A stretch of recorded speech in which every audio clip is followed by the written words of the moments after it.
The first time Laura Mitchell knew something was wrong was when she stepped into her apartment and smelled her mother's perfume. It was light, floral, and completely out of place. Laura stopped just inside the door, her bag sliding from her shoulder to the floor. She hadn't seen her parents in weeks. No one was supposed to have a key anymore. Yet the scent lingered in the air like proof she couldn't deny. Her living room looked tidy, but not her kind of tidy. The cushions were aligned too perfectly. The coffee table had been wiped clean, even though she liked the faint ring her mug always left behind. Her chest tightened. Someone had been here.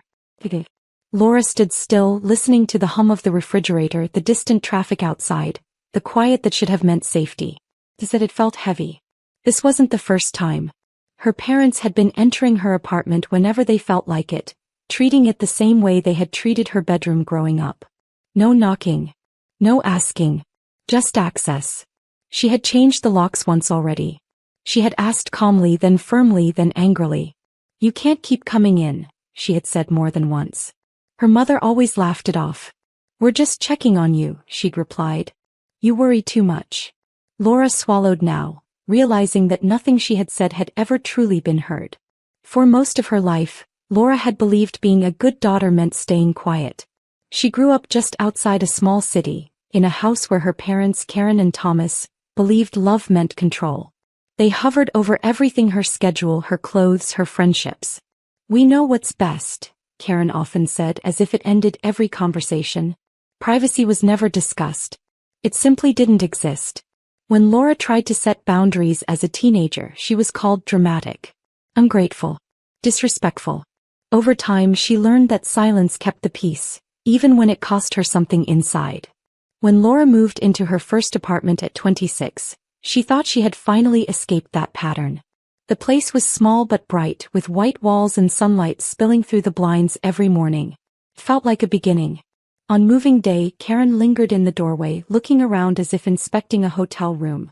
"Just give me a spare key," she said lightly. "You never know about emergencies."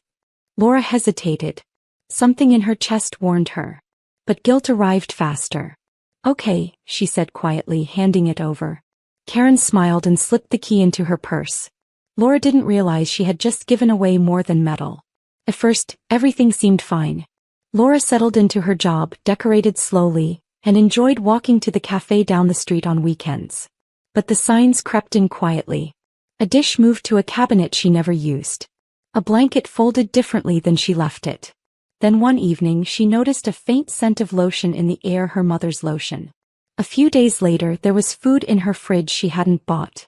A casserole with a note taped on top. "You work too hard. It's something real. Love, Mom." The handwriting was sweet. The feeling it gave Laura was not. She stared at the note, her hands shaking slightly, and whispered to the empty room, "This has to stop." Laura tried to convince herself she was overreacting. Plenty of parents helped their adult children, she told herself. Plenty of families were close. But the tight feeling in her chest never went away. A week later she came home from work and noticed the trash had been taken out. The bag she knew she had left by the door was gone. Her bedroom window was cracked open, even though she always locked it. Laura stood there, keys still in her hand, and whispered, "No." She checked her phone. No missed calls. No messages. Whoever had been here hadn't felt the need to tell her. That night Laura called her mother. "Mom," she said, trying to keep her voice calm, "were you in my apartment today?" Karen didn't pause. "Of course," she replied. "Your trash was full. I didn't want it sitting there attracting bugs." Laura closed her eyes. "You can't just come in whenever you want." Karen scoffed. "Laura, you were at work.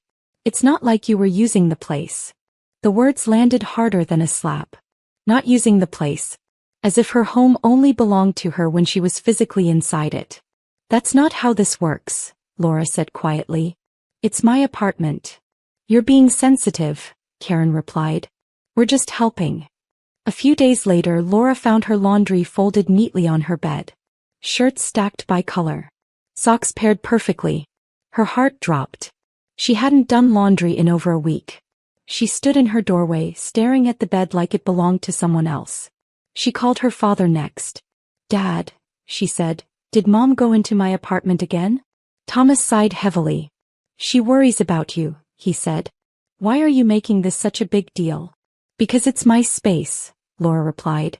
And I didn't ask. You don't need to ask your parents, he said firmly. We raised you. Laura hung up before she started crying. The final straw came one morning when Laura walked into her bathroom and saw a bottle of expensive purple shampoo sitting on the shelf. It wasn't hers. She knew exactly who it belonged to. Her younger sister Megan used that brand. Laura's hands trembled as she picked up her phone. Megan, she said when her sister answered, did you stay at my apartment? There was a pause. Yeah, Megan said casually. Mom said it was fine. I had a late shift. Laura's voice sharpened. You didn't ask me. Megan laughed. You weren't home. What's the problem? Laura stared at the mirror, finally understanding something she had avoided for years. None of them thought her consent mattered. That afternoon, Laura drove to her parents' house determined to take the key back. The familiar smell of food and the sound of dishes clinking nearly broke her resolve. Karen looked wounded when Laura asked for the key. After everything we do for you, she said. Thomas shook his head. You're acting paranoid. Megan avoided Laura's eyes. Laura left without the key, her stomach knotted with dread. That night she stood in her apartment staring at the door and whispered to herself, this ends now. The next morning she called a locksmith. The locksmith worked quickly, replacing the locks while Laura stood nearby, arms folded tight against her chest. When he handed her the new keys, something inside her loosened. It wasn't happiness exactly, but it felt like control. No copies, she said firmly. Absolutely none. The locksmith nodded. You're the only one. As the door clicked shut behind him, Laura leaned against it and let out a slow breath. For the first time in weeks she felt like her apartment belonged to her again. 2 weeks passed in quiet. No moved objects. No unfamiliar smells. No surprise groceries. Laura began to relax. She slept better. She stopped jumping at every sound in the hallway. Maybe she thought they had finally understood. Maybe changing the locks had sent the message she hadn't been able to say out loud. Hope crept in carefully, like something fragile she didn't quite trust. She almost believed the worst was over. Then one Thursday evening, Laura unlocked her door and froze. Her mother was sitting on the couch, legs crossed, holding a mug of tea as if she owned the place. Hi, sweetheart, Karen said brightly. You're home early. Laura's heart slammed against her ribs. How did you get in? She demanded. Karen smiled and lifted a shiny new key from her pocket. I called your landlord, she said proudly. He gave me this. I needed access in case of emergencies. Laura felt something crack inside her, quiet and final. You went behind my back, Laura said, her voice trembling. You had no right. Karen waved her hand dismissively. Don't be dramatic. We're family. Laura stared at her, realizing for the first time that her mother truly didn't see her as a separate person. To Karen, Laura wasn't an adult with a life of her own. She was a responsibility. A possession. Laura turned away, walked into her bedroom and locked the door. That night she didn't sleep at all. The next morning, Laura changed the locks again. But this time it wasn't enough. Something deeper had shifted. She stopped answering calls. She stopped explaining herself. When Karen left angry voicemails and Thomas texted, "You're being unreasonable," Laura deleted them without responding. She felt hollow, but she also felt clearer than she ever had before. The problem wasn't the locks. The problem was that her parents believed they were entitled to her life. 3 weeks later, Laura came home to find her living room window cracked open. The screen lay on the floor, bent and torn. Her breath caught. On the kitchen counter sat a casserole dish, still warm, covered with foil. A yellow sticky note was taped on top. "You're not eating enough. Love, Mom." Laura's hands shook as she dropped her bag. This wasn't care anymore. This was trespassing. She called her mother immediately. "Did you climb up to my window?" Laura asked. There was a brief silence, then Karen scoffed. "Well, your door was locked. What else was I supposed to do?" Laura pressed her hand to her forehead. "You broke into my apartment." "Don't exaggerate," Karen snapped. "This is motherhood." Laura felt sick. "This is illegal," she said quietly. Karen laughed. "If you would stop acting like a rebellious teenager, none of this would be necessary." Laura called her father next, hoping desperately that he would understand. "She worries about you," Thomas said tiredly. "Just give us a key." Laura felt tears burn behind her eyes. She climbed a trellis, Laura said. Into my apartment. Thomas sighed. You're making this harder than it needs to be. Laura hung up without another word. In that moment, something settled in her chest like stone. They were never going to respect her boundaries. That night, Laura lay awake staring at the ceiling, listening to every sound outside her window. Fear crawled under her skin. She realized something terrifyingly simple.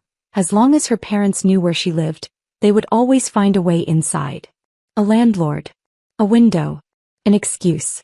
Locks wouldn't save her. Reason wouldn't save her. The only thing that would was distance. The next morning, Laura toured an apartment building in a different part of the city. It was tall, modern, and staffed by a quiet doorman who checked every visitor. No unauthorized access, he explained calmly. Laura nodded, her decision already made. When she signed the lease that afternoon, she didn't feel guilty. She felt free. For the first time, she wasn't just changing where she lived. She was choosing herself. Laura didn't tell anyone about the new apartment except two close friends. Emma and Nina listened without interrupting as Laura explained everything. The keys, the window, the casseroles. When she finished, Emma said softly, "This isn't normal." Nina nodded. "You're not overreacting. You're protecting yourself." Those words stayed with Laura. For the first time, she wasn't questioning her reality. She wasn't asking permission to feel unsafe. She was finally being believed. For 2 weeks, Laura packed in silence. No social media posts. No moving truck outside. Just boxes carried out slowly, one evening at a time. She packed books last, then photos, then clothes she hadn't worn in years. Each empty drawer felt lighter, not sad. When the apartment echoed, she realized she wasn't grieving the space. She was shedding it. On her final night there, she sat on the floor and whispered, "You did your best." Then she stood up and walked away. Laura left the keys in the landlord's mailbox before sunrise. She didn't text her parents. She didn't leave a note. By noon, she was standing in her new kitchen, sunlight spilling across the counter. The door downstairs was monitored. Visitors were logged. Packages were signed for. Safety wasn't just promised, it was enforced. Laura locked her door and leaned against it, breathing deeply. For the first time in years, no one could enter her life without her consent. The phone calls started almost immediately. At first they were polite. "Just checking in," Karen texted. "Call when you have a moment." Laura didn't reply. On the second day, the messages sharpened. "This isn't funny. Answer your mother." Thomas left a voicemail saying, "You're worrying us." Laura listened once, then deleted it. Silence, she realized, was the only boundary they hadn't learned how to cross. By the fourth day, her phone went quiet. No calls. No messages. Laura noticed the absence the way you notice a storm passing, carefully, suspiciously. She made tea. She unpacked her books. She arranged them exactly how she liked, knowing no one would touch them. The quiet wasn't lonely. It was peaceful. It felt earned. On the sixth day, her phone exploded with notifications. Missed calls stacked on top of each other. Voicemails flooded in. Laura's stomach tightened. She didn't answer. Then one voicemail preview caught her eye. "Laura, your apartment, it's empty." Her breath slowed. They had gone there. To her old place. She walked to the window, city lights glowing below, and waited. Karen's next voicemail was frantic. "Laura, please call us. All your things are gone. The apartment is empty. Did someone take you?" Laura closed her eyes. This wasn't revenge. It wasn't joy. It was something quieter. Balance. For the first time, her parents were facing a space they couldn't control. And it terrified them. Laura waited 2 more days before calling back. Karen answered on the first ring. "Where are you?" she demanded. Laura's voice was calm. "Why were you at my apartment?" There was a pause. Then Thomas snapped. "We were worried. We had every right." Laura shook her head slowly. "No," she said. "You didn't." The word landed heavy and final. "You can't do this," Karen cried. "We're your parents." Laura inhaled. "You treated my home like it was yours," she said. "You let Megan stay there. You got a key behind my back. You climbed through my window." Silence filled the line. Then Thomas spoke quietly. "We didn't know it was this bad." Laura replied, "You didn't want to know." When Karen asked where Laura was living, Laura said firmly, "You don't get my address." Karen whispered, "You don't trust us." Laura answered without hesitation. "I don't trust your boundaries." For a long moment no one spoke. Then Karen said softly, "Okay." Laura ended the call and set her phone down. Her hands weren't shaking. Her heart was steady. The door to her life was finally closed, and this time, it was locked from the inside. 3 days later, Laura met her parents at a small cafe downtown. She arrived early and chose a table near the window. When Karen and Thomas walked in, they looked different, less certain, less sure of themselves. Karen hesitated before sitting down, as if unsure she was allowed to take the seat across from her daughter. No one spoke at first. The silence wasn't hostile. It was cautious. Laura broke it. "We need to talk about boundaries," she said calmly. Karen nodded, her hands wrapped tightly around her cup. "I didn't realize how suffocating I was," she admitted quietly. Thomas cleared his throat. "I thought I was protecting you," he said. "But I see now that I was protecting a version of you that no longer exists." Laura listened without interrupting. She didn't rush to comfort them. She didn't soften the truth. "If we're going to have a relationship," she said, "it has to be different." Karen swallowed hard. "We'll try," she said. Laura nodded once. "Trying isn't enough," she replied. "Respect is required." They agreed on clear rules. No surprise visits. No keys. No showing up at her home. For now they would meet only in public places. Trust would be rebuilt slowly, not demanded. When they stood to leave, Karen hugged Laura gently, carefully, like someone learning how to hold something fragile without breaking it. Thomas whispered, "We really will try." For the first time Laura believed him, not because of the words but because of the space he left afterward. Laura walked back to her apartment alone. The building was quiet. The doorman nodded politely as she passed. Inside she locked her door and stood still for a moment, listening. No footsteps. No voices. Just her own breathing. Everything in the apartment was exactly where she had left it. Her space. Her rules. Her life. That night Laura slept deeply. No fear. No waiting for footsteps outside her door. When she woke, sunlight spilled across the floor. She made coffee, sat by the window, and felt something she hadn't felt in years. Peace. Not the fragile kind that depends on others behaving well, but the solid kind that comes from choosing yourself. Looking back, Laura understood something she had never been taught. Love does not mean unlimited access. Care does not mean control. And family does not mean ownership. Boundaries weren't walls meant to punish others. They were doors meant to protect what mattered most. Laura didn't disappear to hurt anyone. She disappeared to survive. And when she finally returned on her own terms, she did so as someone whole. Her silence wasn't cruelty. It was clarity. Her distance wasn't rejection. It was self-respect. For the first time in her life, her home and her peace belonged to her alone. Moral lesson. Love without boundaries becomes control. Choosing peace isn't selfish, it's necessary. Sometimes the bravest thing you can do is close the door and choose yourself. Thanks you for watching, and please remember to tell us where you are watching from today. Hit the like button, comment and subscribe to this channel for more of this.